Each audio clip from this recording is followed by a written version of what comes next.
10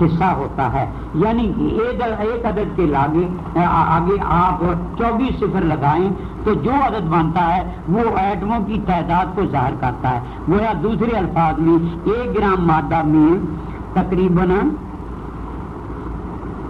ہزاروں 10,000 ارب اور خرب، 10,000 ارب ہوں یعنی کہ 10,000 لاکھ کا 10,000 لاکھ کا کیا بنا 10 کروڑ۔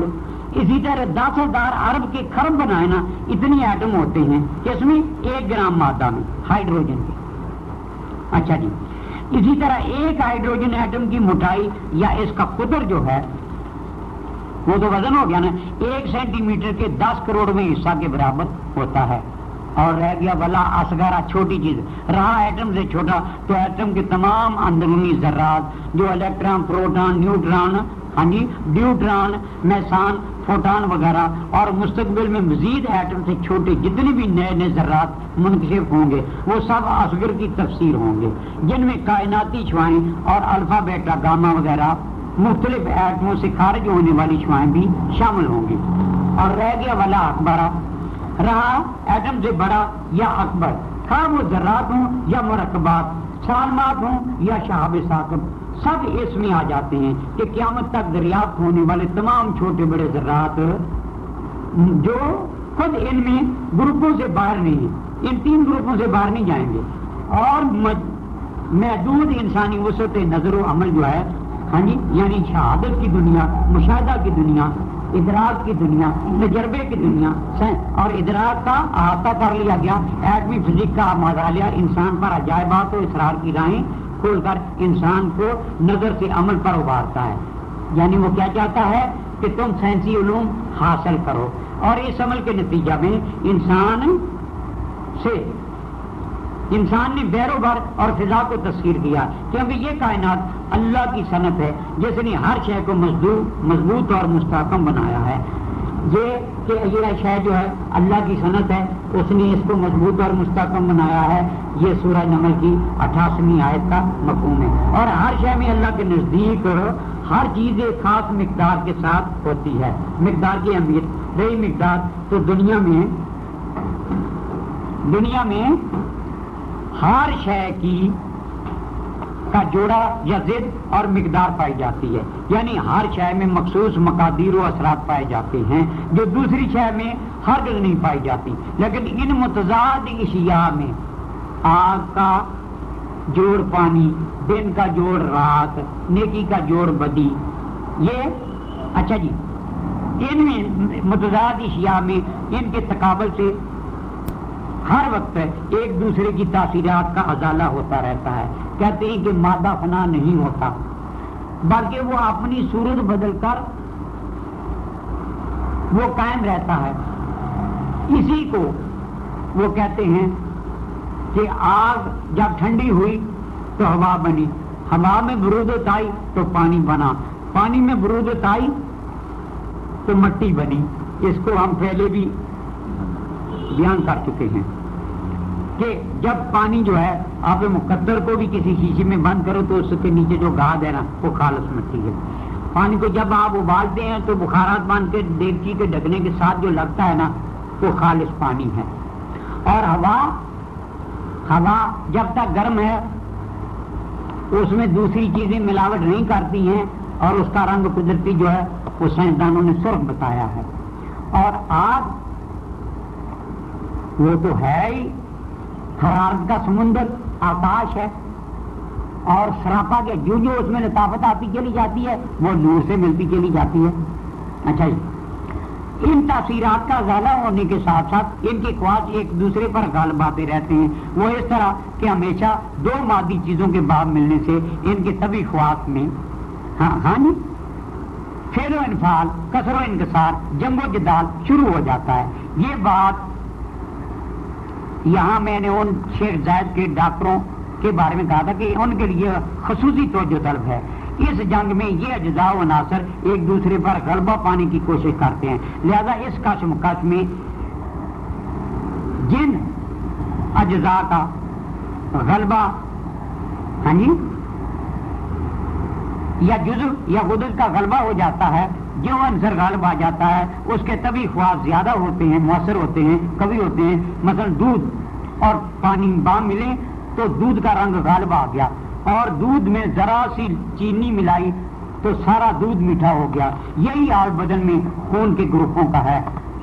ہاں جی، لو آج اللہ کی مخلوق میں اس سب سے حقیر عاجز بندہ حکیم محمد صدیق شاہین آپ کی پریشانی کا حل عرض کرتا ہے کہ 1 منٹ میں نارمل حالت میں آپ کا دل 5 لیٹر خون پمپ کرتا ہے. وہ ایک لپ ڈپ میں 1 تا 1.5 چھٹا خون دھکیلتا ہے، جو 5 کلو کے قریب 1 منٹ میں بنتا ہے. اور شدید حرکات و ورزش اور ریاضت کی حالت میں 28 لیٹر تک ایک دل خون کو پمپ کر سکتا ہے، جبکہ 1 گھنٹہ میں نارمل حالت میں 300 لیٹر اور 24 گھنٹہ میں 7200 لیٹر. اب اس کو ادھر رہنے دیں. دوسری بات سنیں،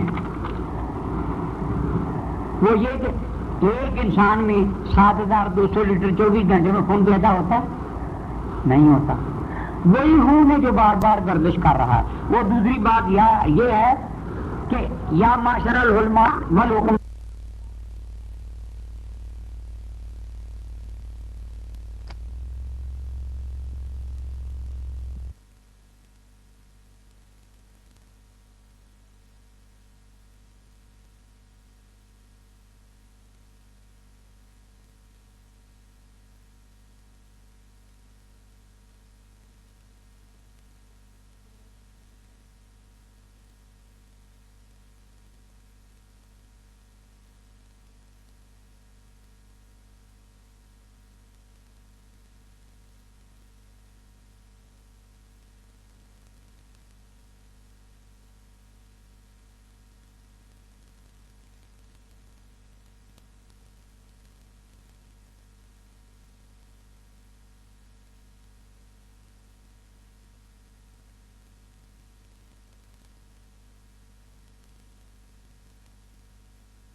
کبھی ہے تو دوسرا اپنی جگہ پر تبنگ ہے.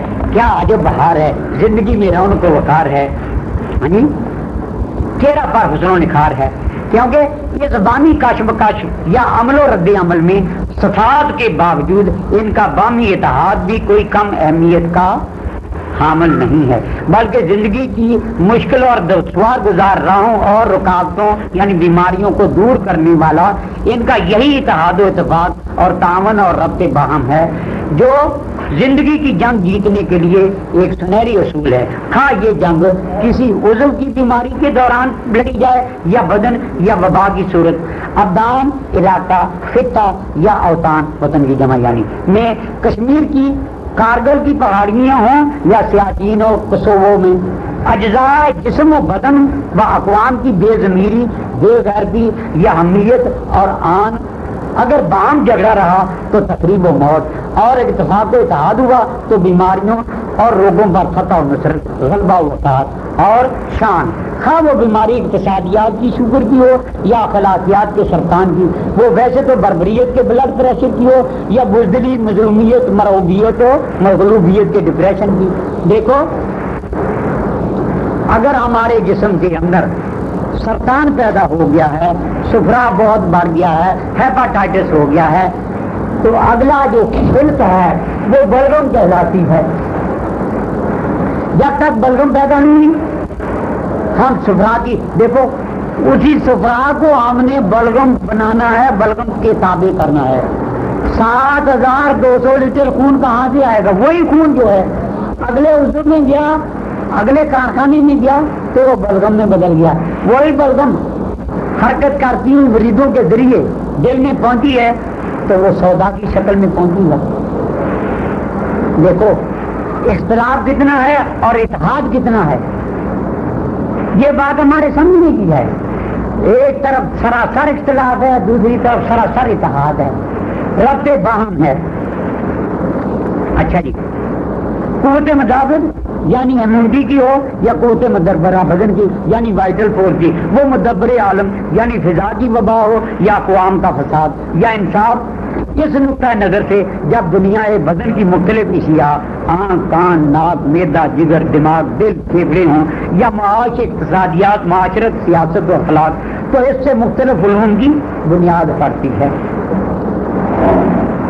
جب اشیاء پر آپ بلغم کی کیسے بنی ہے، کیوں بنی ہے، کن اشیاء سے اس کو مدد ملتی ہے، کن اشیاء سے اس کو نا ذوق پیدا ہوتا ہے، تناؤ ہو جاتی ہے، وہ میدان ہم ہار جاتے ہیں، تو ایک نیا باب علم کا کھل جاتا ہے، علوم کی مختلف شاخیں اور برانچیں بن جاتی ہیں۔ اچھا جی، جیسے زمین آسمان سورج چاند ستارے پر غور و فکر سے فلکیات کا علم، ہوا پانی یا دل مٹی آگ شجر حجر حشرات گائے بیل بکری اون گھوڑے گدے ہاتھی ہاں جی کتے بلی شیر لومڑی کی خصوصیات و عادات ہاں جی، اس سے حیوانیات کا علم جو ہے فزیالوجی کا علم، آپ پھر معدنیات میں پتھر ہے، پہاڑ کی سختی ہے، بلند طے ہیں میں چھپے ہوئے خزانے ہیں، لوہا ہے، تانبا ہے، پیتل سونا چاندی ہے، پھر دریا اور اس کی مخلوق ہے، سمندر ہے، مچھلی ہے، پرندے ہیں، غلے ہیں، چاول گندم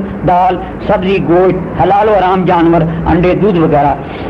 اس میں جب ہم دیکھتے ہیں تو زراعت کا علم، فلکیات کا علم، معاشیات کا علم، وہ کیا اس کو کہتے ہیں زمین کا جیالوجی کا علم، مختلف شاخیں کھولتی ہیں۔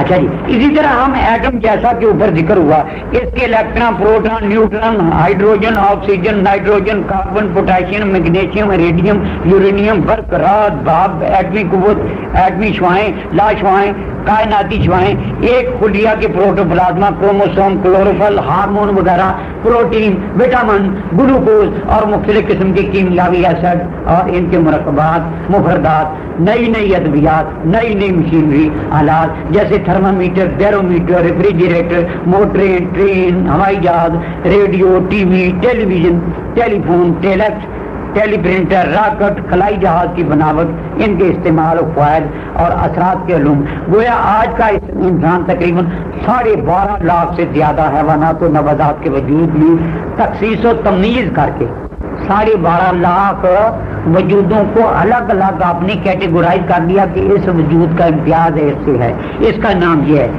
علمی بیالوجی کے تحت ان کے خواص و اثرات کا مطالعہ کر رہا ہے۔ اسی طرح 2 لاکھ کے قریب غیر نامیاتی مرکبات ہاں جی جن کو ان آرگینک کمپاؤنڈ آپ کہتے ہیں، اور کئی لاکھ نامیاتی یعنی آرگینک کمپاؤنڈ جو ہے نا، ان مرکبات سے واقفیت حاصل کر چکا ہے۔ یہ علم کیمیا ہے۔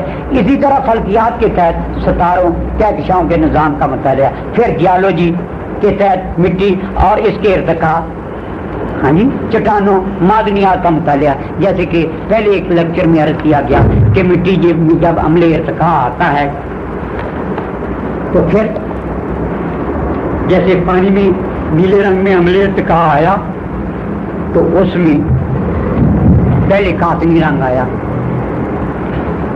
پھر اس میں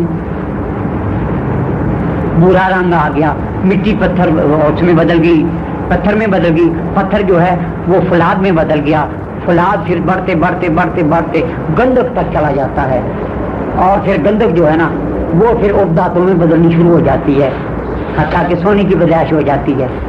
ہاں جی، یہ عملی ارتقاء ہے مٹی کا، یہ اس کے الگ علوم ہیں۔ اچھا جی، اب اسی طرح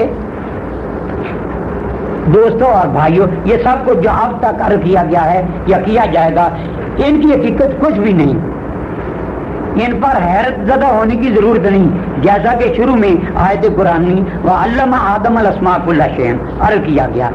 یہ سب علم الاسماء لفظ اسماء کا ایک ادنا سا پہلو ہے، قیامت تک جتنی اشیاء بھی انسان کو معلوم ہوگی ان سب کی صنعت و حرفت خواص افعال و اثرات کا علم ہمارے جد امجد سیدنا آدم کو پہلے دن ہی دے دیا گیا۔ گویا انسانیت کے سفر کا آغاز روشن ازل میں ہوا ہے، نہ کہ فرنگی باطل افکار کے تحت تاریکی و گمراہی میں۔ یہ یہودیت عیسائیت و ہندو مت اور یونانی افکار کا محاصل نہیں ہے۔ انہوں نے کہا ہے ارسطو نے جو ہمیں حقائق پیش کیے ہیں جو اس کا ہم احسان سمجھتے ہیں یا یونانیہ کا جو، وہ دراصل ان کا ذاتی نہیں ہے، وہ تورات شریف سے لیا گیا ہے، ان کی ذاتی کا افشی کچھ بھی نہیں ہے۔ اللہ کی کتابوں کا اسلوب بیان بندوں کی کتابوں سے، بندوں کے اذہان سے الگ ہے۔ اللہ کے کلام کو جتنا ہم سمجھ لیں گے، اور وہ میرے آپ کے بس کی بات نہیں ہے، وہ انبیاء اور رسل کے نور کی روشنی میں سمجھ سکتے ہو، یا جن لوگوں نے ان کے نور سے اکتساب نور کیا ہے، اکتساب فیض کیا ہے، ان علوموں، ان اساتذہ کی صحبت میں بیٹھ کر، ان اللہ کے بندوں کی صحبت میں بیٹھ کر آپ حاصل کرو گے۔ دیکھو دنیا میں علماء دو قسم کے ہیں، ایک متکلمین ہے، ایک متکلم، میں اس کو ابھی تک نہیں ختم کروں گا، اس کو آگے چلاؤں گا، 2 3 4 لیکچروں میں ختم کرنے کی ہم کوشش کریں گے۔ میں ثابت کروں گا کہ اولیاء کرام جو ہیں ان کی بات ہمارے پر حجت کیوں نہیں ہے۔ ایک آدمی جب پا لیتا ہے نا بات کو، تو وہ اپنے نشے میں مست ہو جاتا ہے، اور جو متکلمین ہیں نا علماء، ان کی غلط بات جو ہے،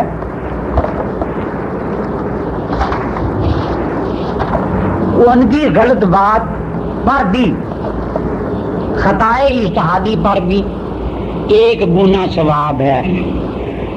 اور یہ تو سارے لوگ ہو گئے نا جن میں مسلمان اور غیر مسلمان سارے شامل ہیں، اور جو مسلمان ہوں گے ان کی صحیح بات جو اس پر کتنا ثواب ہوگا۔ کیوں؟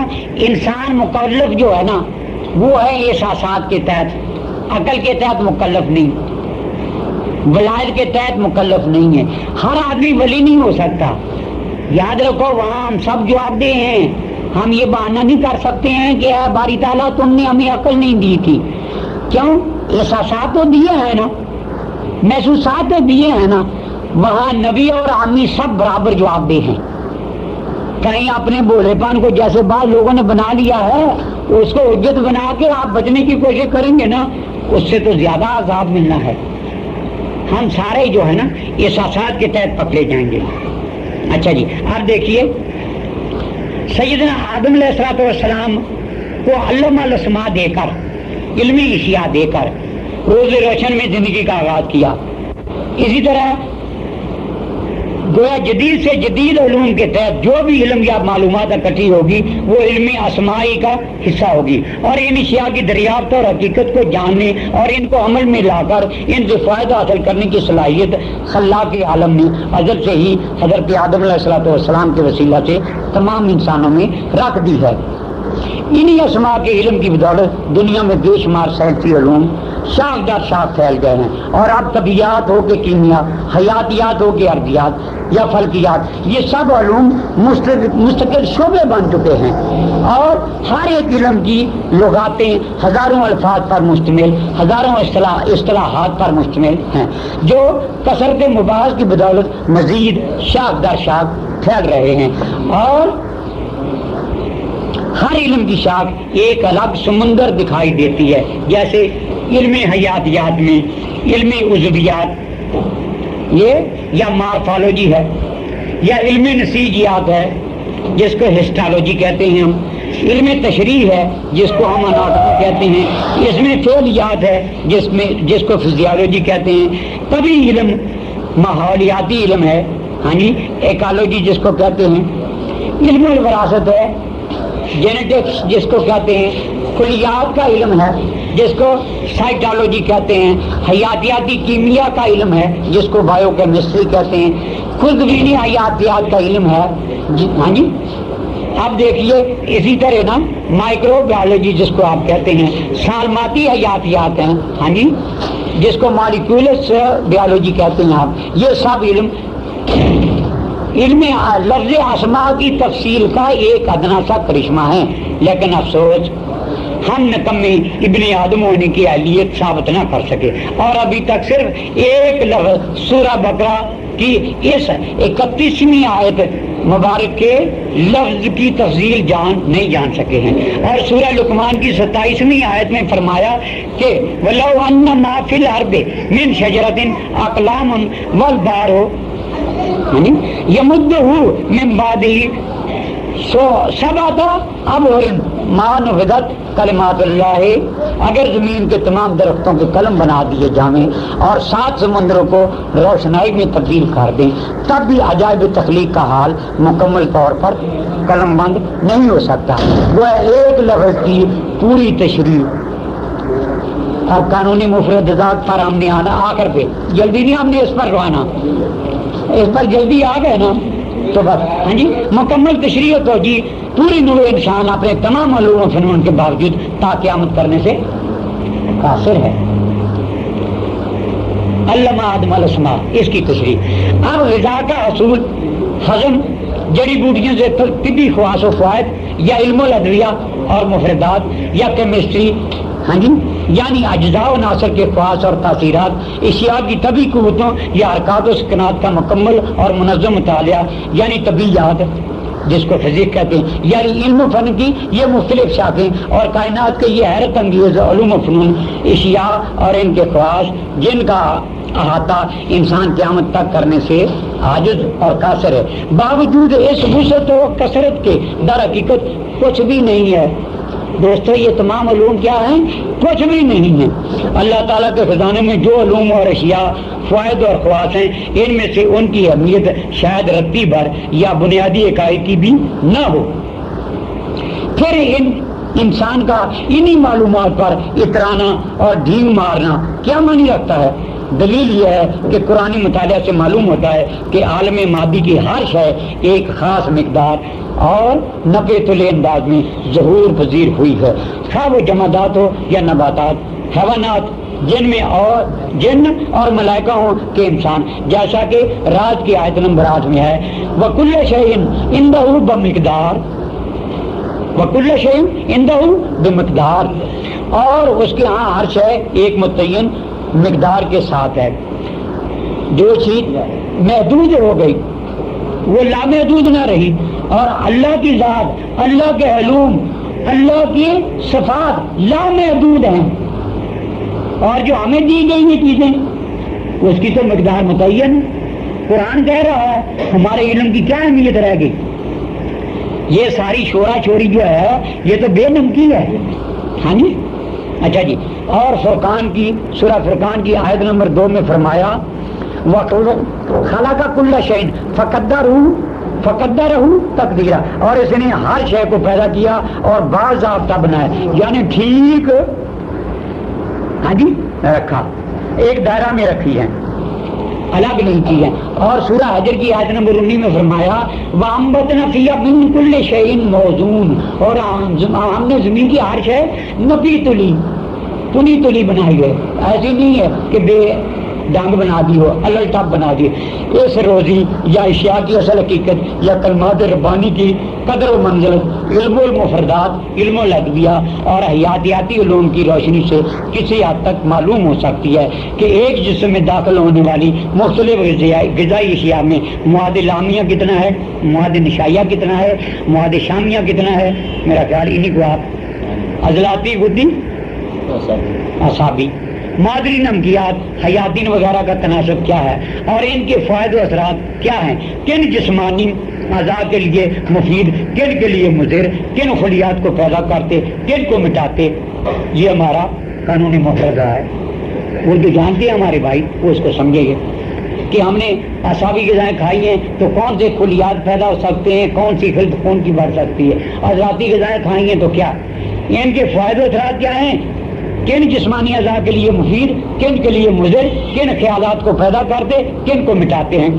اعصابی غذائیں ہم کھائیں گے تو ہمارے خیالات جو ہیں ان میں نرمی آئے گی، عضلاتی اور تیزابیت والے غذائیں کھائیں گے تو ہم میں جوش اور جذبہ، وحشت و بربریت، خون ریزی آئے گی، انتقام آئے گا، اور اگر ریا پیدا کریں گے تو چور دینی آ جائے گی، اور اگر ان میں اعتدال ہے تو پھر ہم میں نا جینسنس پیدا ہوگا، اور وہ جو جن کو میں نے پہلے کہا کہ وحشت اور بربریت، اگر وہ صفرا سودا جو اس کا اخراج صحیح ہو رہا ہے تو وہ سخی ہے، وہی عمر ابن خطاب ہے، وہی عمر ابن عبدالعزیز ہے، وہی صدیق اکبر ہے، وہ بہادر ہے، وہ جری ہے۔ اور اگر اس میں خلق صالح خون پیدا ہوتی ہے تو وہ عثمان غنی ہے، اس میں فراغی ہے، اس کا ہاتھ ایسے نہیں لایا کہ چھین کر لے جاؤ، ایک پائی پر اکڑ جاتے ہیں، مار دوں گا جان سے، اور دینے پہ آتے ہیں تو 70 اونٹ بھی دے دیتے ہیں، ان پر سمال بھی دے دیتے ہیں۔ دیکھو ان صفات کو ہمیں سمجھنا ہے۔ اچھا جی، پھر نا یہ کن اجزاء کو مٹاتے ہیں، کن اجزاء کو جسم سے خارج کرتے ہیں، کن مادوں کو نیوٹرل کرتے ہیں، جسم میں یہ غذائی مادے کیا کیا اور کہاں کہاں